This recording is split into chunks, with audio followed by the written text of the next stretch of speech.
Oke teman-teman, terima kasih udah balik lagi di channel ini. Jadi untuk kali ini kita punya iPhone 7 yang kondisi battery health-nya udah lumayan rendah. Jadi untuk kali ini unitnya tersisa 63% untuk battery health-nya. Jadi kita akan coba ganti baterai unitnya di video kali ini.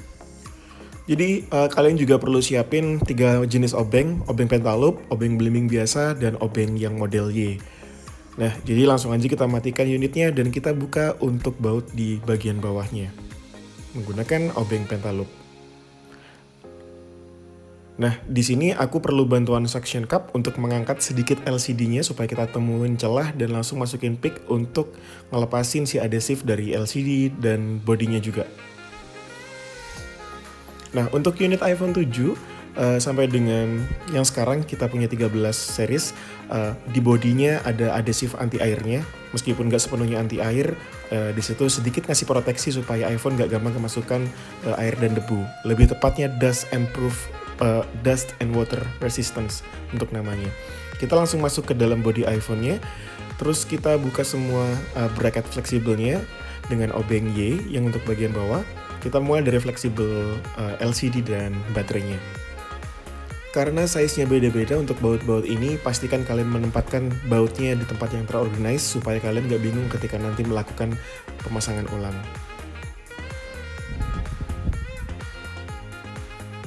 Setelahnya kita akan lanjut ke bagian atas menggunakan obeng belimbing.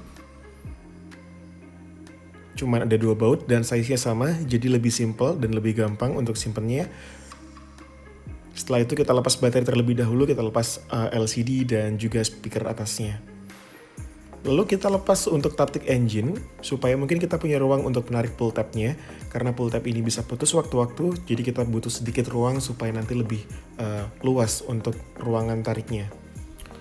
Ada beberapa istilah, orang bilangnya pull tab, ada yang bilang adhesif, ada yang bilang merekat, semuanya benar. Jadi fungsinya adalah merekatkan si baterai ke body iPhone-nya supaya nggak goyang.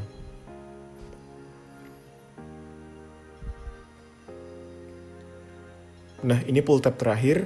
Setelah pull tab terakhir terlepas, kita lepas juga untuk baterainya. Setelah itu kita balik lagi ke Taptic Engine-nya untuk pemasangan Taptic Engine dan si penutup fleksibel Taptic Engine-nya. Untuk penutupnya beda dengan penutup yang lain karena cuman dari plastik. Dan sebenarnya di bawah penutup fleksibel itu masih ada ruang untuk pemasangan jack 3.5.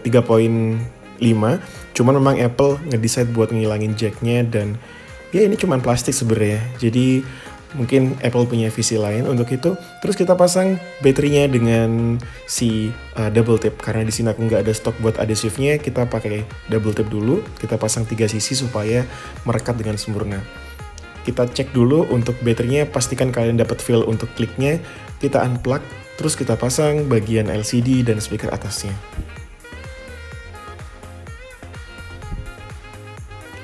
Pastikan semuanya terpasang dengan baik, nggak ada yang off untuk pemasangannya. Setelah itu kita coba nyalakan buat cek status battery health terkininya. Setelah iPhone-nya booting, kalian masuk ke setting, kalian pilih bagian battery.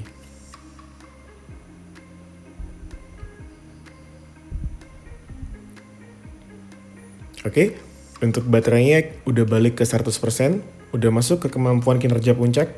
Meskipun iPhone ini sudah tergolong iPhone tipe lama, tapi masih bisa lah kalau dipakai untuk multitask dan mungkin sedikit sosial media dan beberapa sedikit porsi games. Nah, setelah itu kita pasang lagi untuk penutup fleksibelnya. Wajib dipasang supaya nggak ada kejadian ketika iPhone kalian sedikit terbentur, entah baterainya langsung off, iPhone-nya mati, ataupun touchscreen-nya off. Semua itu terjadi karena memang biasanya si penutupnya nggak kembali dipasang oleh teknisinya. Lalu kita pasang juga untuk penutup fleksibel di atas, supaya speaker atasnya berfungsi dengan sempurna, dan juga kamera depannya. Kita pastikan semuanya terpasang dengan baik, untuk baterainya terpasang dengan center, lalu kita tutup, dan kita pasang 2 penutup baut di bawahnya.